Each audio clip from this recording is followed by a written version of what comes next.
bagong withdraw sa warehouse na rectifier pero sira agad. Hindi pa nagagamit pero pagsalpak, trip na kagad yung breaker. Sukatan natin yung kanyang diode gamit itong ating multi-tester.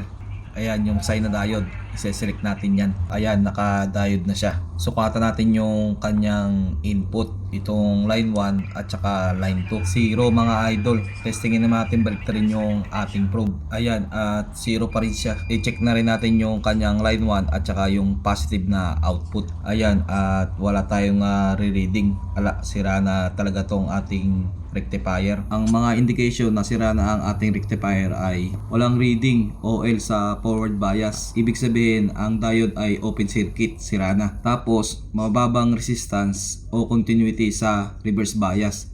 Ibig sabihin ang diode ay shorted o sira na. So wala na to mga master. Tatapo na ito.